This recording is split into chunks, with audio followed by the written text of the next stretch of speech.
Oke, Assalamualaikum warahmatullahi wabarakatuh. Waalaikumsalam warahmatullahi wabarakatuh. A'udzubillahi minasyaitonirrajim. Bismillahirrahmanirrahim. Wassalatu wassalamu ala asyrofil anbiya'i wal mursalin sayyidina wa maulana Muhammadin wa ala alihi washabbihi ajmain. Yang saya hormati teman-teman guru TK Nusa Indah, juga teman KTK matur suwun sudah memenuhi undangan saya. Saya di sini mau menyampaikan aksi nyata modul 1.4 diseminasi budaya positif di TK Nusa Indah Manunggal. Dan ini profil saya, nama saya Dinayu Wanita dari TK Nusa Indah Manunggal Musikan Jombang, calon guru penggerak angkatan 11 dari Kabupaten Jombang. Halo, sepanjang dulu ya. Oke, sebelum kita mulai kita ada kesepakatan kelas. Di sini ada tanda tangan. Jadi seumpama nanti panjenengan mau bertanya atau mau memberikan umpan balik bisa mengangkat tangan. Dan ada waktu. Nanti ada waktu tersendiri untuk kapan kita tanya jawab, kapan kita memberikan reflektif umpan balik seperti itu. Kemudian yang nomor 3, jabat tangan. Apa ini? Jabat tangan ini kita saling menghargai pendapat dari teman, bukan membenarkan dan tidak menyalahkan. Semua pendapat insya Allah benar. Yang terakhir ini ada gambar membaca. Jadi kita nanti setelah kegiatan ini kita refleksi apa yang kita dapat hari ini, apa yang kita dapat pesan-pesan untuk hari ini, seperti itu. Oke, langsung. Ini adalah kompetensi lulusan modul 1.4 yang harus saya bisa. Yang pertama, modul ini diharapkan berkontribusi untuk mencapai kompetensi lulusan sebagai berikut. Guru penggerak memahami pentingnya mengetahui kebutuhan belajar dan lingkungan yang memfasilitasi seluruh individu di sekolah agar dapat meningkatkan kompetensinya secara aman dan nyaman. Yang kedua, guru penggerak mampu menggerakkan komunitas sekolah untuk bersama-sama mengembangkan dan mewujudkan visi sekolah yang berpihak pada murid dan berlandaskan nilai-nilai kebajikan universal. Nanti akan kita bahas di sini komunitas sekolah itu seperti apa, nilai kebajikan universal itu seperti apa.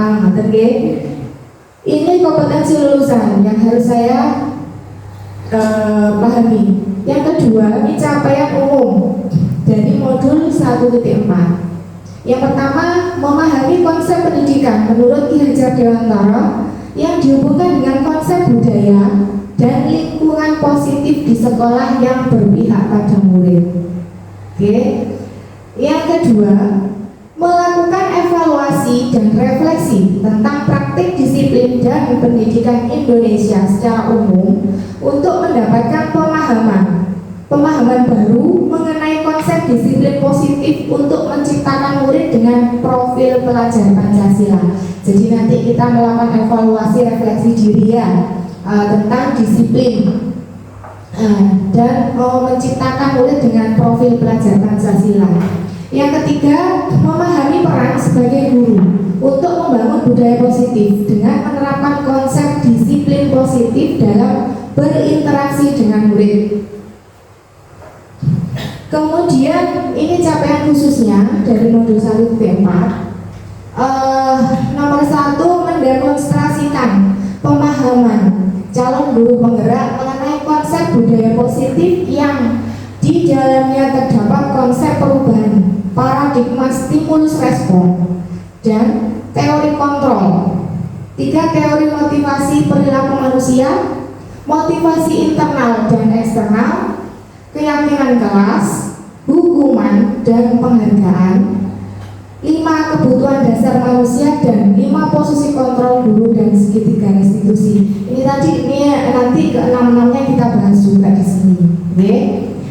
Yang kedua, menerapkan strategi disiplin positif yang memerdekakan murid untuk menciptakan ekosistem sekolah aman dan berpihak pada anak. Yang ketiga, menyusun langkah-langkah dan strategi aksi nyata yang efektif dalam mewujudkan kolaborasi dengan seluruh pemangku kepentingan sekolah agar tercipta budaya positif yang dapat mengembangkan karakter murid. Dan yang keempat, bersikap reflektif dan kritis terhadap budaya di sekolah dan senantiasa mengembangkannya sesuai kebutuhan sosial dan emosional murid. Oke, lanjut. Ini nanti ya Bu ya, yang kita bahas di modul 1.4.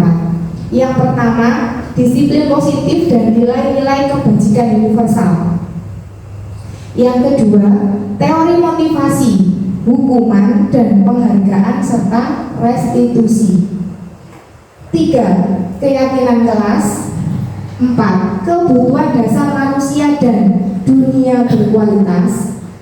Yang kelima, restitusi 5 posisi kontrol.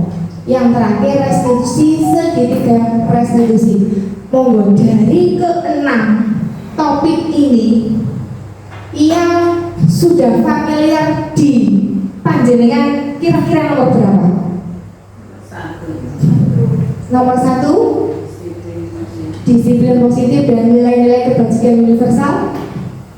Ada lagi yang sudah familiar, sudah dengar berkali-kali ataupun sudah melaksanakan di sekolah masing-masing, di kelas? Belum nih? Belum. Oke.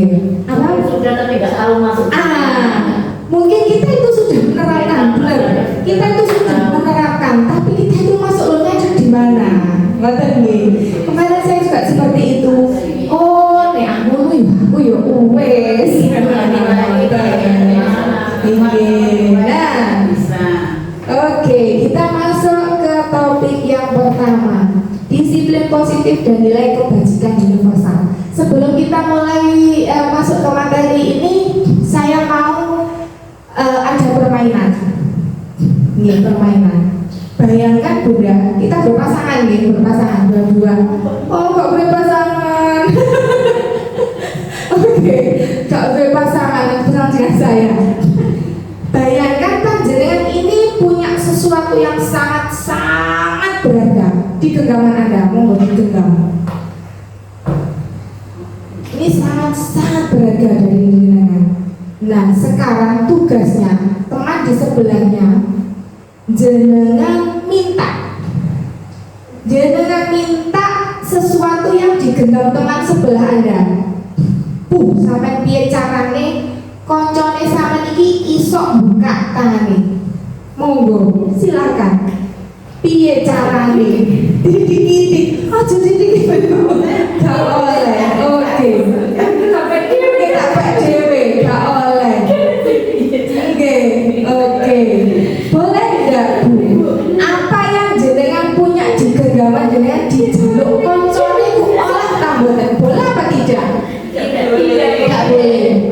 Siapa yang bisa mengontrol ini bisa terlepas?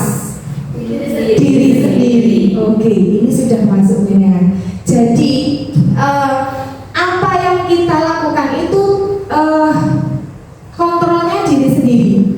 Kontrol orang lain itu memang bisa, tapi lebih kuat diri sendiri. Ngerti nggih? Oke, kita lanjut. Apa makna disiplin?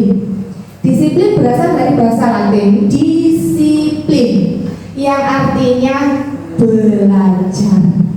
Makna asal dari kata inti berkonotasi dengan disiplin diri dari murid. Ini konteks dan Plato. Disiplin diri membuat orang menggali potensinya menuju sebuah tujuan apa yang dia hargai. Namun dalam budaya kita, makna kata disiplin telah berubah menjadi sesuatu yang dilakukan seseorang ya pada orang lain untuk mendapatkan kepatuhan. Arek iku nek patuh berarti arek iku disiplin. Nah, konotasinya seperti itu. Tapi kecenderungan umum adalah menghubungkan kata disiplin dengan ketidaknyamanan, bukan dengan apa yang kita hargai. Pencapaian suatu tujuan yang mulia. Nah, biasanya kalau kita membuat suatu peraturan, ya peraturan itu harus dipatuhi. Nek patuh berarti ada itu disiplin. Oke, nanti kita lihat jawabannya nanti ya. Oke, nilai-nilai kebajikan universal. Nilai kebajikan adalah sifat-sifat positif manusia yang merupakan tujuan mulia yang ingin dicapai setiap individu. Nilai tersebut bersifat universal, umum, dan lintas bahasa, suku bangsa, agama maupun latar belakang. Setiap perilaku atau perbuatan memiliki suatu tujuan. Ini menurut Dr. William Glasser pada teori kontrol tahun 1984. Jadi setiap perilaku perbuatan yang kita lakukan pasti ada tujuannya. Tujuannya lo lapo, orang ya. Kemudian dengan mengaitkan nilai kebajikan yang diyakini seseorang, maka motivasi intrinsiknya akan terbangun sehingga menggerakkan motivasi diri dalam diri untuk dapat mencapai tujuan yang diinginkan. Ini menurut Diane Gosen pada tahun 1998. Nah, nilai-nilai kebajikan yang ini dicapai oleh setiap anak di Indonesia, ya, ini berpedoman kepada nilai profil pelajar Pancasila yang 6 dimensi. Apa saja Ibu? Beriman, bertakwa kepada Tuhan Yang Maha Esa. Nomor 2 dan nomor 3, 4, 5.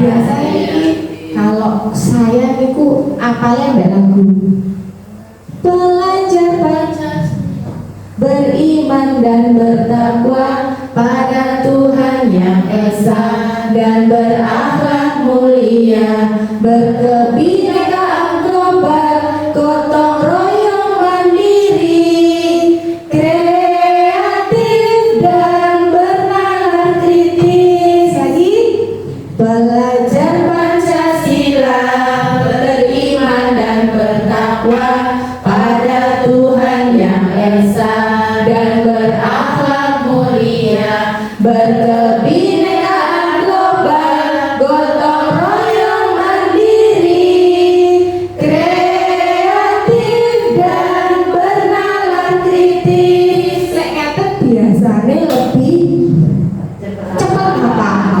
Nggih. Oke. Lanjut, disiplin positif. Di sini banyak sekali para kok rumah ngurus Bu. Nggih ruwet nggih. Melayune nanti. Oke.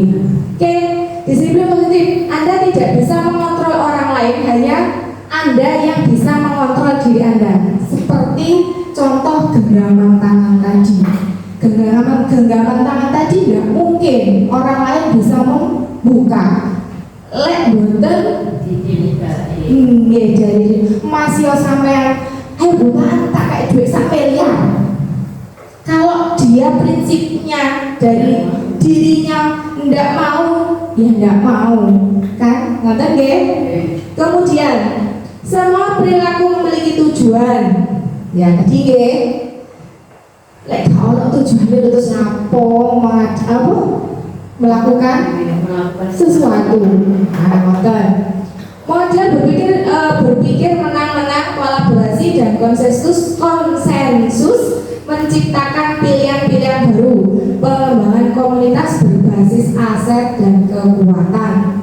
Nah, ini kita dengan teman memang harus saling berkolaborasi. Apa sih kolaborasi? Kerjasama. Dan untuk pengembangan kita yang berbasis komunitas kita berbasis kekuatan atau aset yang kita miliki, apa yang kita miliki pribadi kita lah, ngoten. Kemudian realitas atau kebutuhan kita berbeda. Kita berusaha memahami pandangan orang lain tentang dunia. Setiap orang memiliki gambaran berbeda. Jadi kita, saya dan panjenengan, kita mempunyai kebutuhan yang berbeda, tidak bisa disamakan. Karena kita mempunyai prinsip-prinsip masing-masing seperti itu. Makna disiplin. Makna disiplin adalah belajar kontrol diri dengan menggali potensi diri kita sendiri agar mencapai tujuan mulia, yaitu menjadi seseorang yang diri kita inginkan berdasarkan nilai-nilai yang diri kita hargai.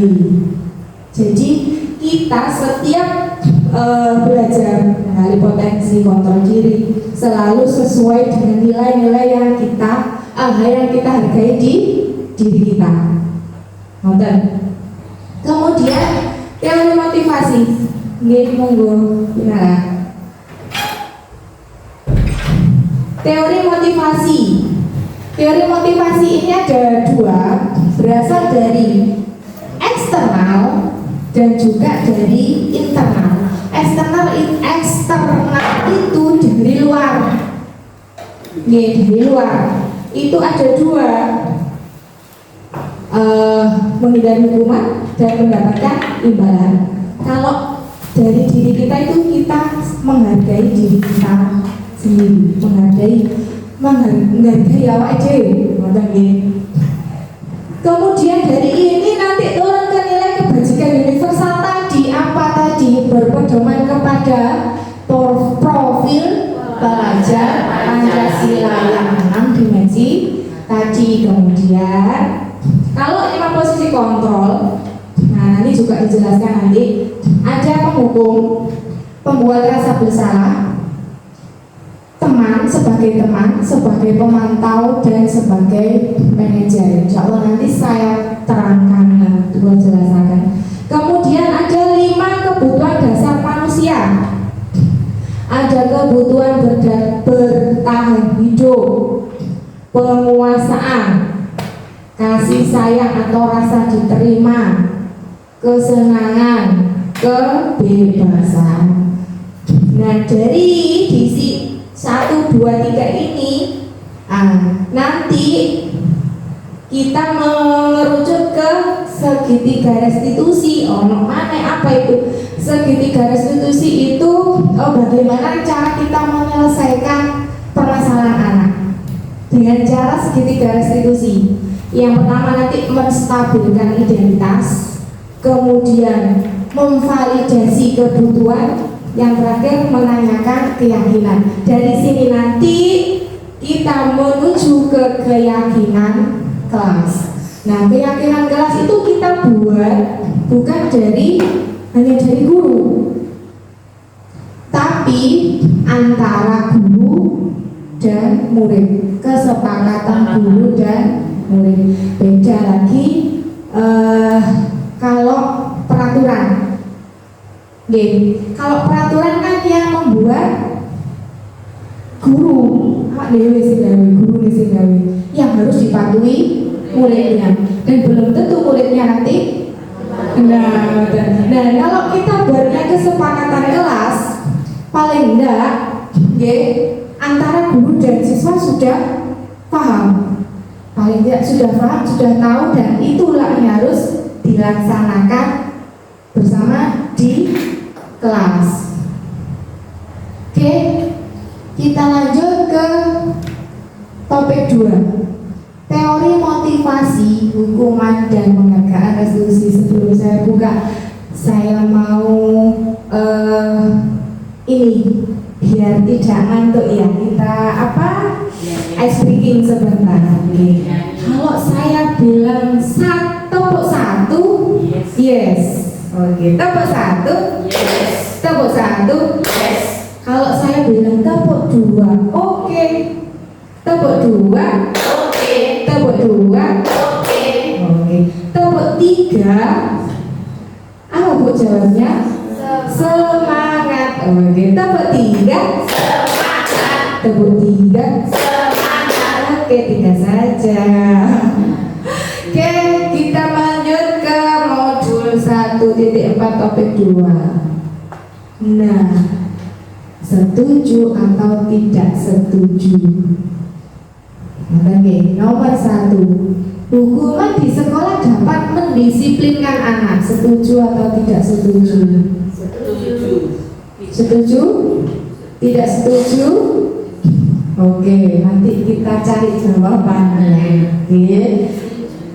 Nomor 2. Pemberian hukuman dengan hal positif seperti membaca atau membersihkan halaman sekolah dapat meningkatkan disiplin anak. Setuju atau tidak setuju? Setuju. Oh, setuju. Oke. Nomor 3. Memberi penghargaan dapat meningkatkan motivasi belajar anak. Setuju. Setuju. Semua setuju, Setuju. 1, 2, no, enak sing setuju, ono sing boten. Kira. Nomor 4. Membuat anak merasa bersalah, memberi dampak lebih ringan dibanding menghukum. Setuju nopo mboten? Bisa Nggih. ya pada tiga. Bisa ya, bisa tidak. Sudah dihukum kan dia merasa bersalah.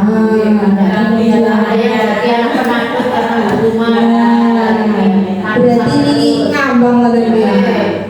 Aku gak setuju ya, kowe gak setuju ngoten nggih. Oke, nanti kita jadinya dia takut dan penakut tadi. kok dipentuk wong iku wis boleh wong. Ya, seperti kita. Padahal wis nggawa SIM. Enten polisi, padahal polisine niku menjaga lalu lintas. Kuwi wis Itu dampak dari ya, ngoten nggih. Oke. Sampun lanjut. Lanjut nggih. Teori motivasi perilaku manusia yang sudah saya jelaskan tadi ada 2. Motivasi yang berasal dari eksternal, dari luar diri kita, dan dari internal, dari diri sendiri. Yang pertama yang dari eksternal ya, ini untuk menghindari ketidaknyamanan atau hukuman. Jadi ketika kita melakukan sesuatu, terus mikir, kok sing tak lakoni iki kok nek tak lakoni kok piye? Apa yang akan terjadi apabila saya tidak melakukannya? Wes sudah dia sudah terpikir. wes terpikir karena dari itu tadi ketidaknyamanan dia. Yang nomor 2, untuk mendapatkan imbalan dari orang lain, institusi atau orang lain ya. Kok nek aku ngene kok aku oleh apa yo? Apa yang saya lakukan mendapatkan apa yang akan saya lakukan ada. Apa yang akan saya dapatkan apabila saya melakukannya? Berarti mengharapkan imbalan. Kok nek aku ngene kok jelas aku kok oleh imbalan dia. Berarti tidak muncul dari dirinya. Ini yang ketiga, untuk menghargai diri sendiri. Ya, ini saya akan menjadi orang yang seperti apa apabila saya melakukannya. Iki toko awake dhewe dari dirinya sendiri. Nah, yang 1, 2 tadi, engko nek aku gak ngene, aku kok dihukum. Akhirnya dia menghindari ketidaknyamanan hukuman, akhirnya dia melakukan. Paksa nih. Yang nomor 2, untuk mendapatkan imbalan. Wes aku kok tak melakukan iki, aku kok cek oleh imbalan. Beda yang nomor 3, dia menghargai dirinya sendiri. Oh, aku tak menjadi orang seperti ini, jadi saya harus seperti ini, jadi saya harus melakukan ini. Bisa diterima, bisa nggih? Nah, dan ini kata merdeka. Merdeka menurut Ki Hajar Dewantara, merdeka itu artinya tidak hanya terlepas dari perintah, akan tetapi juga cakap buat memerintah diri sendiri. Wes aku merdeka, aku sekarang sing ngongkong. Mosok meneng ae. Mboten nggih, mosok dia akan diam saja, tetap dia akan dari dirinya, diperintah dari dirinya. Meskipun saya sudah merdeka, tapi saya tetap harus melakukan sesuatu agar dia bisa diterima. Ngoten. Oke, ini konsepnya merdeka dari Ki Hajar Dewantara. Selanjutnya, dihukum oleh penghargaan. Ya, tadi bahwa penghargaan berlaku sama dengan hukuman, dalam arti meminta atau membujuk seseorang melakukan sesuatu untuk memenuhi suatu tujuan tertentu dari orang yang meminta atau membujuk. Nggih, pemati. Dorongannya eksternal dan akan ada faktor ketergantungan beberapa dampak dari pemberian penghargaan. Jadi ngeten, pemberian penghargaan itu berlaku sama dengan hukuman. Nah, satunya baterainya habis. Nah, dari sini penghargaan dan hukuman. Aslinya niku kalau dihukum kan ya hukuman. Karena dia telat, kamu harus lari misalnya. Lari atau karena kamu telat kamu harus lari dari ini di lapangan kan. Kemudian kita diberi penghargaan karena kamu sudah melakukan ini, sudah mengerjakan ini, kamu saya kasih hadiah. Oke. Nah, dari keduanya ini, kalau jangka panjang dan jangka pendeknya, penghargaan itu bisa merusak hubungan. Asalnya seperti ini. Ala wes, kak urung kok aku nek sekono ya aku oleh hadiah. Kok lah aku lo jelas aku sing menang. Ngoten.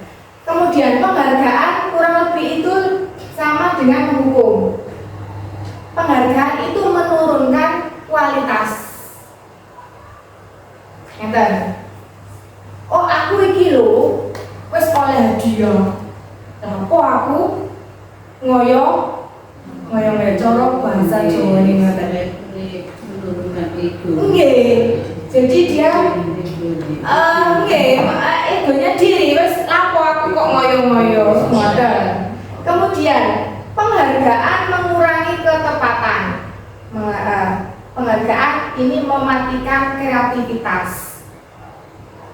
Wes wong aku ini wes gawe, wes ngumpulno wes oleh hadiah. Saiki aku wes saiso ya saanoke, sebisanya saya. Akhirnya dia kan sudah berpikiran seperti itu. Ngoten nggih. Kemudian yang terakhir, penghargaan itu tidak efektif. Penghargaan mengurangi motivasi intrinsik tadi yang dalam dirinya. Contoh yang tadi motivasi intrinsik tadi yang jenengan menggenggam tangan tadi kehargaan tadi dalam dirinya. Oke, dari sini jadi kalau kita menerima hukum dan penghargaan itu hampir sama. Jadi yang terbaik itu tadi penghargaan dari diri sendiri, melakukan sesuatu itu atas dirinya sendiri. Oke, bentuk. Nah, kita bisa memberikan penghargaan, tapi dengan beberapa hal yang harus kita berikan kepada yang memberikan penghargaan. Yang pertama, ya, dalam memberikan apresiasi atau pengakuan perlu diingat beberapa hal. Yang satu, beri pengakuan secara khusus. Jadi kita tidak harus mengumumkan dan lebih ke dengan dirinya itu ada, oh ini loh sama dikasih dia itu karena kamu ini bisa ini, jadi kamu harus lebih meningkatkan kemampuan kamu. Yang kedua, dari pengakuan secara pribadi seperti tadi, hadiah ini untuk meningkatkan prestasimu. Jangan sampai karena kamu sudah mendapatkan ini kamu tidak melaksanakan kegiatan lagi. Yang ketiga, memberi pengakuan kepada semua murid secara bergantian. Jadi penghargaan itu apresiasi atau pengakuan itu kalau bisa, nah itu semua. Jadi tidak ada, oh itu kalau diparingi aku, nah ada rasa nanti tidak iri lah. Kemudian beri pengakuan secara konsisten. Kadang fokus pada proses konsisten. Jadi kalau ini sudah diberi penghargaan, jadi kalau ada temannya yang sudah melakukan tadi, kita juga harus konsisten memberikan yang sama. Lanjut. Nah, contoh pengakuan atau apresiasi kebajikan. Nah, ini dimulai dari kata-kata seperti ini, pembukanya, nilai kebajikannya. Contohnya situasi pada saat menolong murid baru di kelas kita. Oh kemarin ini dari gurunya nih kepada gurunya. Kemarin saya perhatikan kamu itu menolong temanmu. Nah, berarti kita menunjukkan rasa empati tadi secara khusus, secara pribadi. Nah, kemudian yang kedua memberikan rasa kepedulian. Saya menghargai kamu karena kamu sudah, jadi ada kata-kata ini. Ya, saya hargai karena kamu sudah menolong, karena kamu sudah melakukan hal kebaikan supaya dia paham. Dan kemudian rasa tanggung jawab. Ya. Saya Bunda terima kasih kamu sudah melakukan ini, kamu sudah bertanggung jawab. Terima kasih Bunda. Terima kasih Bunda. Kemudian dari nilai-nilai kebajikan ini, rasa empati, kemudian kepedulian, tanggung jawab, ini kita bisa menggunakan dengan kata-kata pembuka yang halus, maksudnya biar mudah diterima oleh anak. Dari hukuman dan konsekuensi di sini ada tujuh pernyataan. Jadi lebih ke hukuman atau konsekuensi. Monggo dari 7 nanti panjenengan tulis di ini, jawaban dengan nomor 1. Mencatat 100 kali di dalam buku kalimat saya tidak akan terlambat lagi karena terlambat ke sekolah. Itu termasuk hukuman atau konsekuensi. Monggo jenengan bisa menuliskan di sini dibagi satu-satu. Nulis berarti ini sampai tujuan. Nomor 1 saya jawab hukuman. Nomor 2 saya jawab konsekuensi. Mungkin nomor 3 saya jawab ini. Silakan. Oke.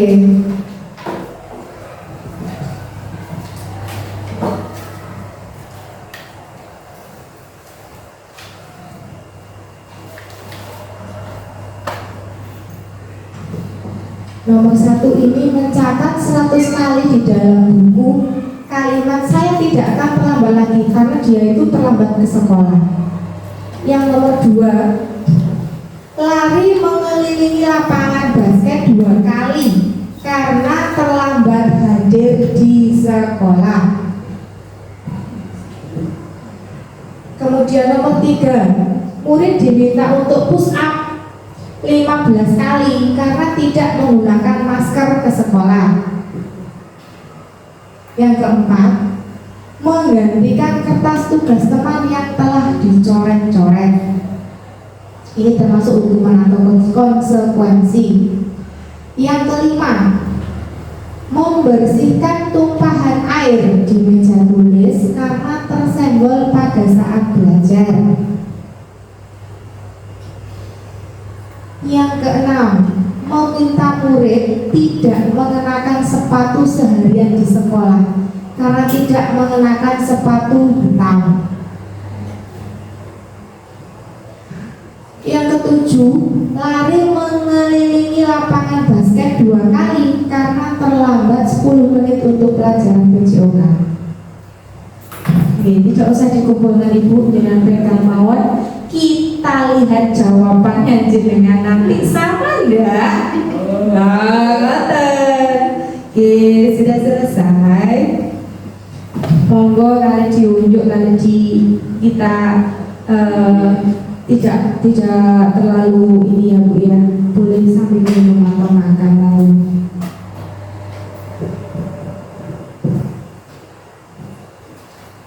Sampai menyanyi. Jika ngatur. Oke, sambut semuanya.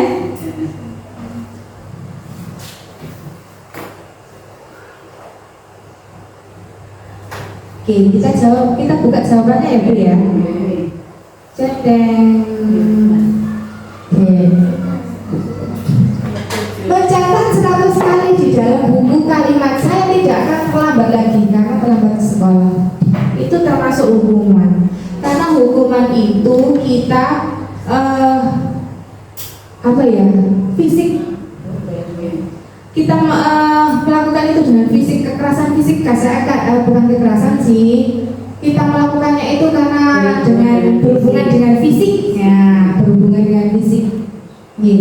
Nomor 2, lari mengelilingi lapangan basket 2 kali karena terlambat hadir di sekolah, termasuk juga hukuman karena berhubungan dengan fisik. Nomor 3, murid diminta untuk push up 15 kali karena tidak menggunakan masker di sekolah. Hukuman. Karena push up ya. Dan menimbulkan sakit. Dan menimbulkan rasa capek sakit. Yo sakit fisiknya, yo sakit mentalnya karena dia oke. Nomor 4, menggantikan kertas tugas teman karena tercoret-coret. Konsekuensi karena dia sudah coret-coret, akhirnya dia menggantikan kertas yang dicoret tadi. Kemudian 5, membersihkan tumpahan air di meja tulis karena tersenggol saat belajar. Konsekuensi tanggung jawabnya dia. Nomor 6, meminta murid tidak mengenakan sepatu seharian di sekolah karena tidak mengenakan sepatu hitam. Hukuman, Nah, karena mungkin dia di peraturan di sekolahnya itu wajib pakai sepatu hitam. Dan karena dia terburu-buru, ya mungkin ya Bu ya, terburu-buru akhirnya yang dikenakan itu kok sepatu untuk sekolah kayak terus sepatu coklat. Contohnya seperti itu. Kemudian dia dilarang, disuruh melepas sepatu yang coklat. Seharian dia tidak pakai sepatu, termasuk hukuman. Ini karena fisiknya dia gak sepatuan Ibu. Apa gak ya malu? Kemudian karena tidak pakai sepatu jalan-jalan di halaman kan juga. Nomor 7, lari mengelilingi lapangan basket 2 kali karena terlambat 10 menit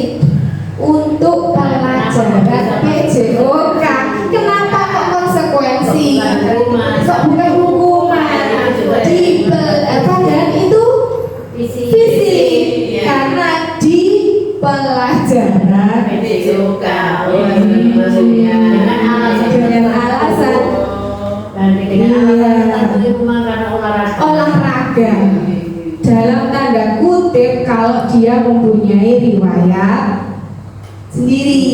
Kan ada anak kan punya ada yang riwayat tidak boleh lari. Ya. Nah itu sudah beda lagi. Betul nggih? Oke, bisa diterima nomor 7? Bisa diterima nggih? Betul berapa Bunda? Alhamdulillah. Oke. Lanjut nggih. Nah, inilah perbedaan hukuman dan konsekuensi. Kalau hukuman, sesuatu yang menyakitkan harus terjadi. Kalau konsekuensi itu sesuatu harus terjadi. Maksudnya sesuatu yang menyakitkan itu harus terjadi. Mungkin dia terlambat sekolah, datang ke sekolah. Gitu. Nah, karena dia dihukum itu tadi lari, dia kan menyakitkan. Tapi kalau konsekuensinya karena kita sudah membuat kesepakatan kalau kita terlambat kita harus seperti ini, nah itu dia sudah tahu tanggung jawabnya. Yang kedua, membuat anak sakit fisik maupun hati untuk jangka waktu lama. Contoh nih, wow, karena dia tidak pakai sepatu hitam, disuruh melepas seharian dia tidak pakai sepatu, wes malu isin, juga fisiknya juga kena. Sekarang kita jalan di halaman tanpa sepatu, apakah tidak sakit kakinya? Nah, ya. Konsekuensi, kalau konsekuensi itu karena membuat anak merasa tidak nyaman dan dalam jangka waktunya pendek. Kalau ini lama, giling-giling terus, dia terlalu teringat. Ketiga, anak membenci kedisiplinan. Ya, dampak dari hukuman. Akhirnya dia benci dengan kedisiplinan aku. Wes, gara-gara iki aku boleh gara-gara dihukum. Ya, gara-gara dihukum akhirnya dia terus gak enak disiplin. Nomor B yang keempat, kan Bu 5, 4 nih, paksaan. Hukuman itu paksaan. Dipaksa sih Bu ya. Kan dipaksa, hukuman itu dipaksa. Kalau konsekuensi ini sudah stimulus dan tanggapan, terus konsekuensinya, tanggung jawabnya seperti itu. Kemudian mendorong anak menyakiti diri sendiri.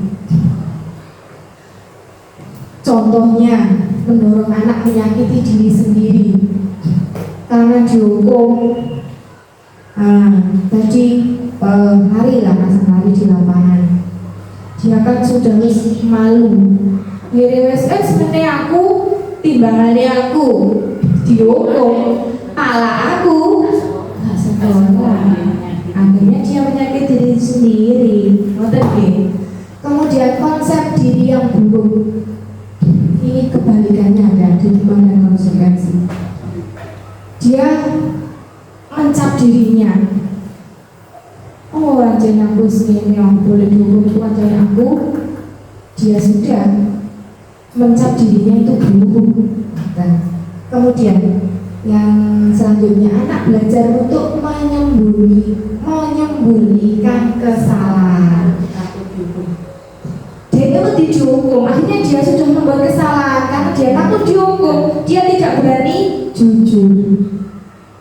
Sudahlah, ini sudah kebijakan universalnya sudah tidak marah, merasa bersalah, dipermalukan, merasa tidak dihargai. Jelas ini, jelas ya.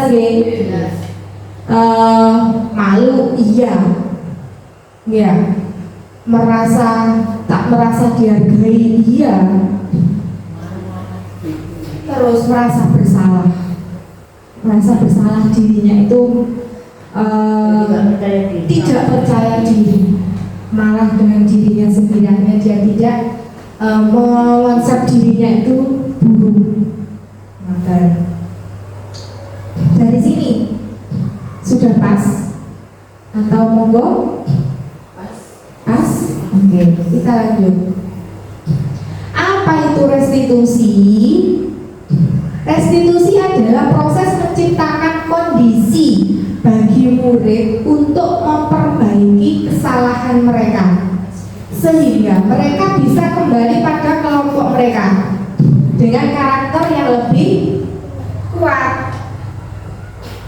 Restitusi juga merupakan proses kolaboratif yang mengajarkan murid untuk mencari solusi untuk masalah mereka dan membantu murid berpikir tentang orang seperti apa yang mereka inginkan.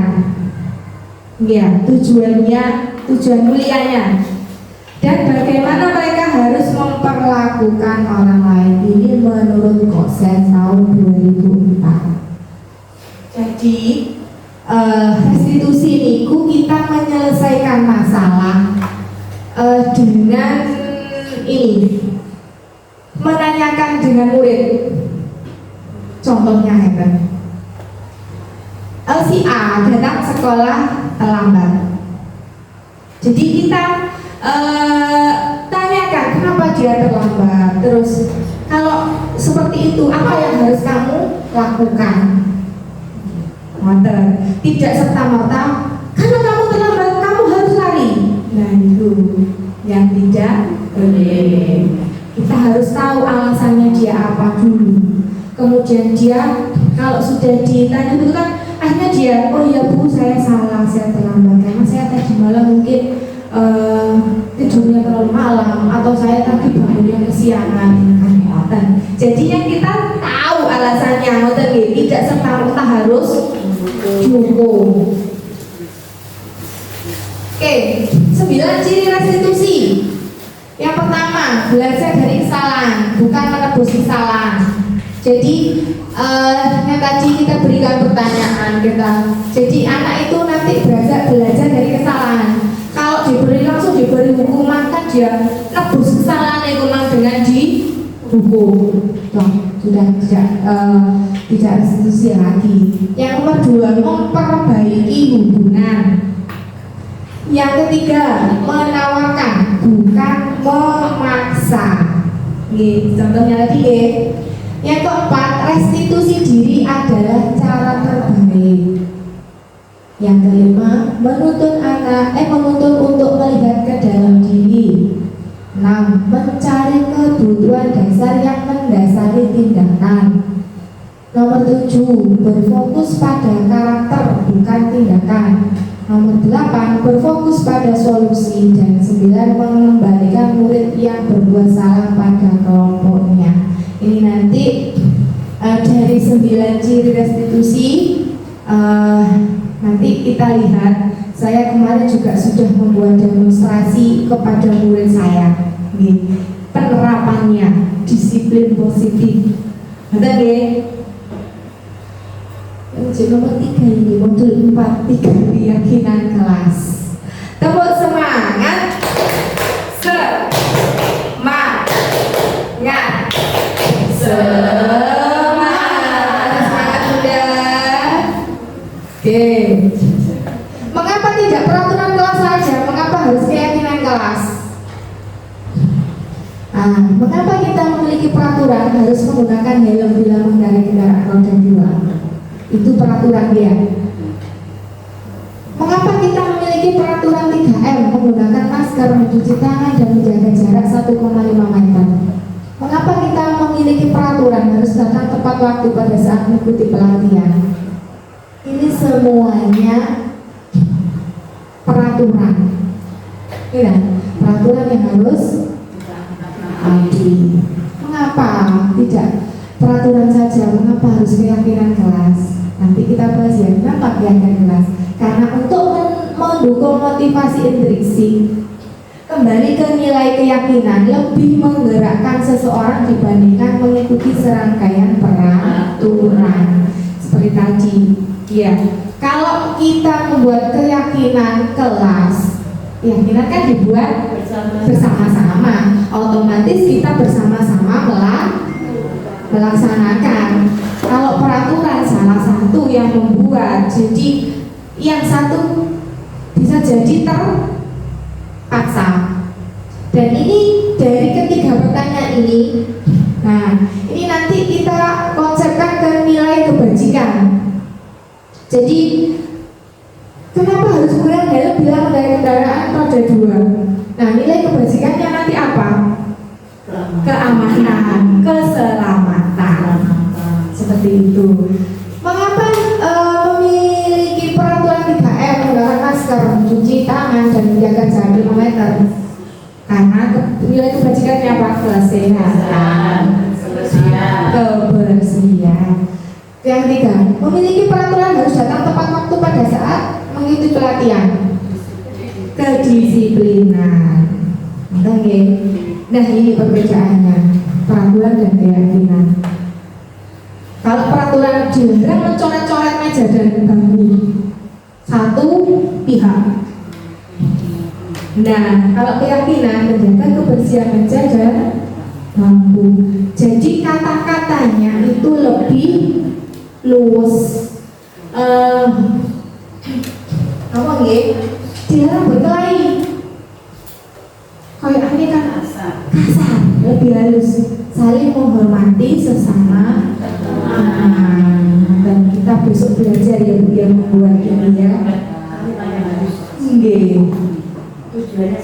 Tujuannya sama, tapi kata-katanya lebih halus.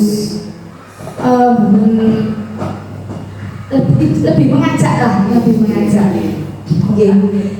Ke topik 4, kebutuhan dasar manusia dan dunia berkualitas. Kebutuhan dasar manusia itu ada 5 Bu.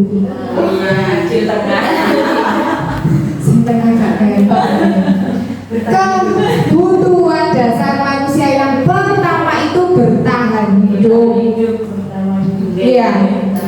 Makan, minum, rumah, pakaian, semuanya itu benar universal, itu kebutuhan kita. Masuk ate menengai gak mangan, menengai gak ngombe. Nah, kita mempunyai kebutuhan dasar yang pertama itu kebutuhan bertahan hidup. Yang dua, kasih sayang dan rasa diterima. Dia butuh nggak Bu disayang? Ya. Butuh nggak diterima? Ya. Tetap kita butuh diberi kasih sayang dan diterima orang lain. Penguasaan. Apa Bu penguasaan? Penguasaan itu kita mempunyai kreativitas, kemudian mempunyai ide yang harus dikembangkan, penguasaannya kita, ya. Kemudian kesenangan, kita memiliki kesenangan. Aku ingin duwe kesenangan dewi. Seperti itu. Kemudian kebebasan, kita bebas. Seperti kupu-kupu, bebas berkreasi, bebas melakukan pendapat, seperti itu. Jadi kebutuhan dasar, 5 kebutuhan dasar manusia itu semuanya kita punyai, kita miliki. Betul nggih? Lanjut, kita sudah ke topik 5, restitusi 5 posisi kontrol yang tadi ya Bu ya. Ada 5 posisi kontrol. Yang pertama penghukum, kedua pembuat rasa bersalah, ketiga menjadi teman, keempat pemantau, kelima manajer. Ini yang penting kita bahas ya. 5 posisi kontrol. Yang pertama tadi penghukum, kedua pembuat rasa bersalah, 3 teman, 4 memantau atau monitor, 5 manajer.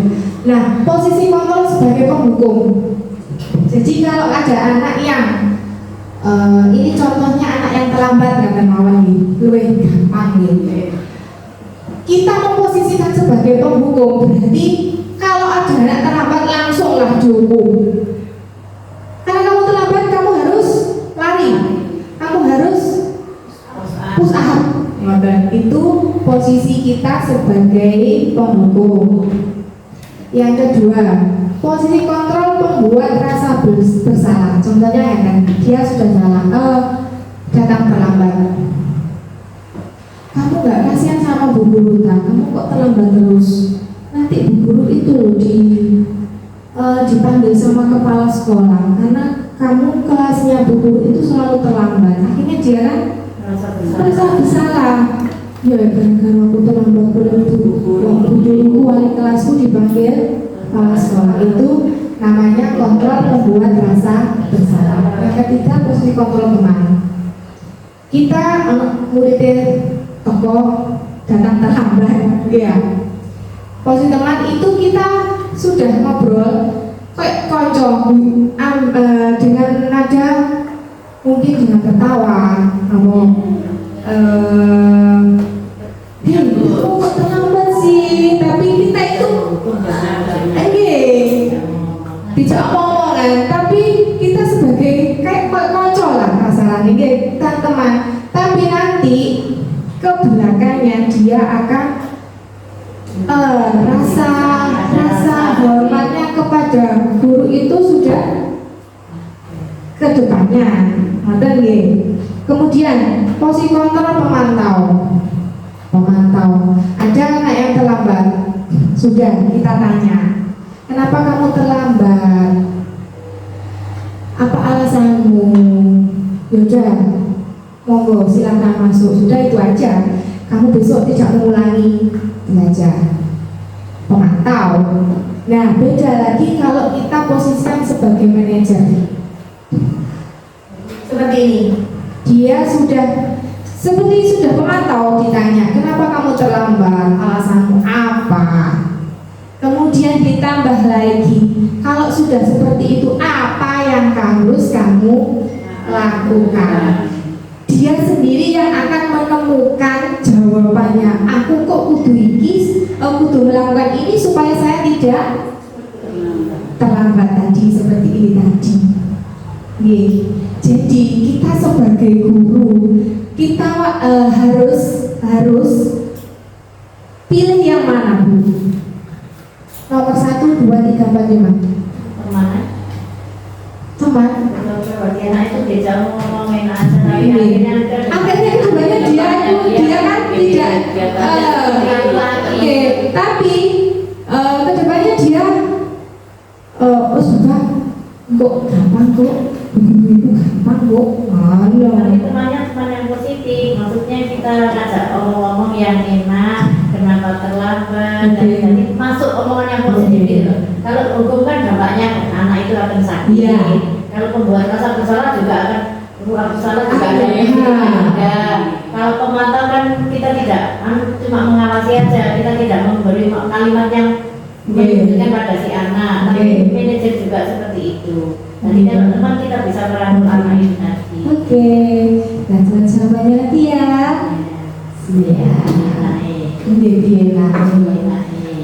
Ini. Penghukum, pembuat orang merasa bersalah, teman, pemantau, manajer. Penghukum itu guru berdua.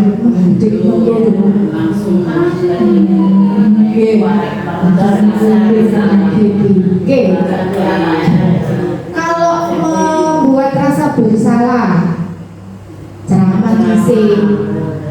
Iya, kamu itu membuat kecewa ibu, bunda. Kamu itu harusnya tuh kamu itu tidak terlambat.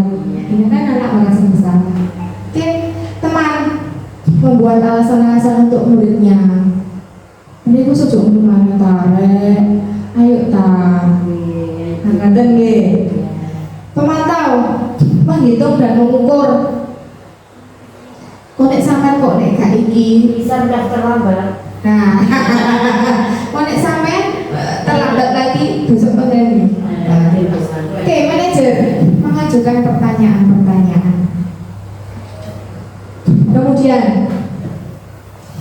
hukum lagi. Kalau kamu tidak melakukan, awas yuk, rasakan kamu.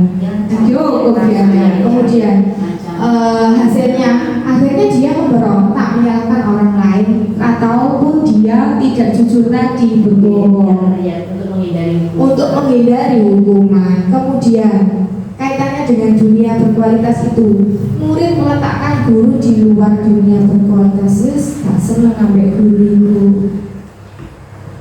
akhirnya tidak mempunyai rasa hormat pada guru. Nah, muridnya katain ya, biarkan saja, nanti juga marah-marah lagi. Kak urung kok orang yang aku dihukum. Dampaknya pada murid akhirnya mengulangi lagi kesalahan. Oke, sekarang membuat rasa bersalah. Ya, seharusnya kamu sudah tahu itu. Ibu lelah sekali mengatakannya. Ibu stres. Akhirnya nanti buku itu yang dipanggil sama kepala sekolah. Nah, ada deh kata-katanya ini. Kemudian menyembunyikan, menyangkal, dan berbohong. Akhirnya dia juga berbohong lagi. Ya. Kemudian murid meletakkan guru di dalam dunia berkualitas, tetap menghormati. Maafkan saya bu, kata-katanya, dan dia merasa rendah diri. Oh, karena gara-gara aku buku-buku jadi seperti itu. Oke. Identitas kebersihan itu sebagai teman tadi ya. Ayolah lakukan demi ibu. Kamu kan tidak mau kan membuat ibu merasa apa? Selalu bersalah. Iya, ayolah bantu ibu. Kita sebagai teman. Ketergantungan akhirnya ke belakangnya ya. Kita betul. Tergantungan jadi setahun kok nyampe dulu Pak Bobo. Jadi aku kok ini itu ya Pak Bobo merasa melakukan terlambat loh Pak Bobo. Oke. Kemudian saya pikir Bapak Ibu teman saya, ternyata begitu. Kok nek wis di kecewanya di belakang. Nah, akhirnya dia kecewanya di situ. Ternyata rasaku main koyok kocokku kok ternyata lemah, tidak mandiri dan tergantung. Akhirnya dia kan menjadi tergantung. Kok aku telat gue orang ibu, kok aku loh apa-apa. Pemantau. Oke, kita sudah ditanyakan, sudah kita omong-omongan apa peraturannya, menyesuaikan diri. Terus kalau kamu melakukan ini, berapa bintang yang kamu dapat kali. Kalau kamu terlambat, kamu coba kalau kamu terlambat, apa alasanmu? Sudah ditanya. Tapi bedanya kalau kita sebagai manajer, kita menguatkan pribadinya anak. Apa yang kamu yakin? Apa yang kamu bisa kerjakan untuk memperbaiki masalah? Jadi omongan ya, kenapa kamu terlambat? Karena ini bu. Oke, kalau gitu apa yang harus kamu lakukan di sini? Bedanya. Apa yang kamu lakukan untuk memperbaiki supaya kamu tidak terlambat? Kemudian bagaimana caranya kamu untuk memperbaiki keadaan ini? Sudah, akhirnya dia muncul dari dirinya sendiri, tidak karena orang lain. Jadi kalau kita memposisikan diri kita, itu yang terbaik itu sebagai manajer. Nanti ada caranya bagaimana itu, kita bahas di segitiga restitusi. Oke, nah ini pertanyaan. Saya kecewa sekali dengan kamu. Siapa yang mengatakan orang yang membuat merasa bersalah? Kedua, kamu tidak pernah benar melakukannya. Sopo sing ngomong? Posisi penghukum. Ayolah lakukan demi ibu tadi. Posisi teman. Kemudian, apakah kamu mau mendapatkan stiker bintang ini? Memantau. Bagaimana kamu bisa menyelesaikan masalah ini. Nah, ditanyakan cara penyelesaian masalahnya, posisi manajer. Kamu selalu yang paling terakhir. Setiap mengerjakan sesuatu kamu paling yang terakhir. Posisinya, dia kan sudah merasa malu kan tadi. Oke. Dari sini lanjut. Oke. Segitiga restitusi. Nah, ini Bu untuk penyelesaian masalah. Ini tadi sebagai posisi kontrol manajer. Penyelesaian masalahnya itu pakai segitiga restitusi. Yang pertama, validasi kebutuhan dulu, kemudian menstabilkan identitas, kemudian validasi kebutuhan, dan yang terakhir menanyakan keyakinan. Menstabilkan identitas dulu. Kenapa kamu datang terlambat? Saya tahu kamu datang terlambat itu karena saya bangun kesiangan atau tidur terlalu malam. Oke, validasi kebutuhan. Oke, kamu tidur terlalu malam. Terus saya tahu kalau karena kita tidurnya terlalu malam, saya tahu tidur adalah kebutuhan kita. Tapi kamu juga punya tanggung jawab, harus bangun pagi dan ke sekolah. Ya, dicari menanyakan. Kalau menanyakan keyakinannya, oke, apa yang kamu lakukan agar kamu besok tidak terlambat? Ya kan dia, saya akan tidurnya tidak terlalu malam. Nah, ini pertanyaan apa untuk membuat menstabilkan identitas tadi, ya, untuk membuat anak yang merasa gagal karena berbuat salah menjadi positif. Gurunya berkata berbuat salah itu hal yang manusiawi, tapi manusia itu tidak sempurna, tapi kamu harus melakukan ini, gitu. Bapak Ibu juga pernah berbuat salah. Bapak Ibu juga pernah terlambat, tapi kamu jadi menstabilkan identitas dulu bahwa kalau kesannya itu kita juga pernah. Kemudian baru yang ini, validasi kebutuhan. Kamu bisa saja melakukan hal yang buruk, tapi kamu tidak akan melakukannya lagi. Kamu pasti punya alasan kenapa kamu terlambat tadi. Gitu. Apa sih yang penting bagi kamu? Penting mana? Validasi kebutuhan. Akhirnya kita merujuk kepada menanyakan keyakinan. Oke, kalau kamu terlambat, apa yang harus kamu lakukan agar kamu tidak terlambat lagi? Oke Bu, saya tidak akan tidur malam lagi. Dan dia sudah menekan keyakinan itu. Mulai kapan kamu mau melaksanakan itu? Oke Bu, saya akan melaksanakan mulai besok. Mulai kapan? Sudah dari dirinya sendiri, tidak dari orang lain. Nah, dari sini nanti kita buat kesepakatan kelas. Jadi kesepakatan kelas itu kita buat bersama, yang merujuk pada nilai-nilai kebajikan tadi sesuai dengan profil belajar Pancasila 6 dimensi tadi. Oke, ini contoh segitiga restitusi yang saya laksanakan kemarin. Aduh, sebentar, ini harusnya ada suaranya. Oke.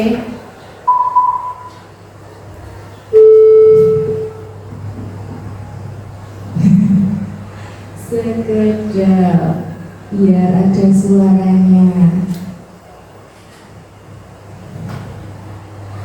Ini praktek saya kemarin.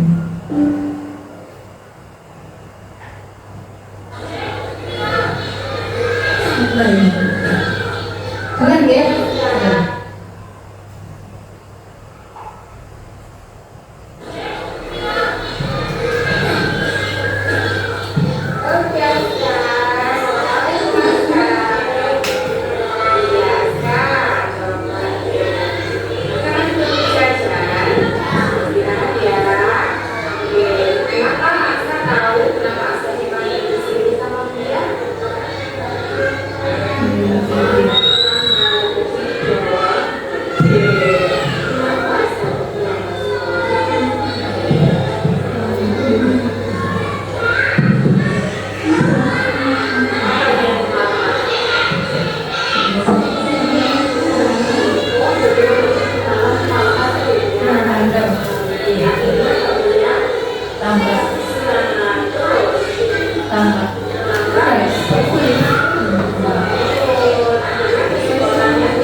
Oke, itu kemarin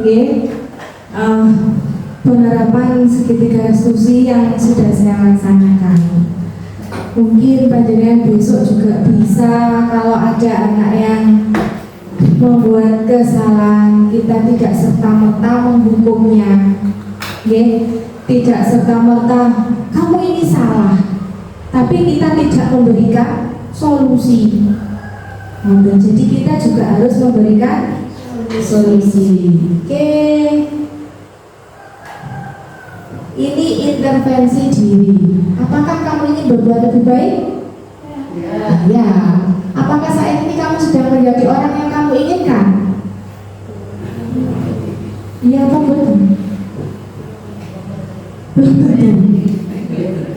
Iya Bu, saat ini kan kita sudah menjadi orang yang kita inginkan. Apakah kamu dapat mengubah perilaku atau sikap kamu saat ini menjadi perilaku atau sikap yang lebih membantu? Oke. Apakah wajar membuat kesalahan? Wajar. Membuat kesalahan wajar. Bisakah kita memperbaikinya? Bisa. Apa yang kamu lakukan saat ini sesuai? Yang kamu lakukan saat ini sesuai? Oke. Kapan kamu siap untuk mulai? Hari ini, besok. Peraturannya apa? Seperti apa? Sepertinya kamu punya masalah. Saya bisa bantu apa? Ini contoh-contoh intervensi tujuan sikap untuk saling menanyakan ya. Apa yang bisa saya bantu agar kamu bisa melakukannya? Apakah saya bisa bantu kamu agar dapat segera selesai? Iya.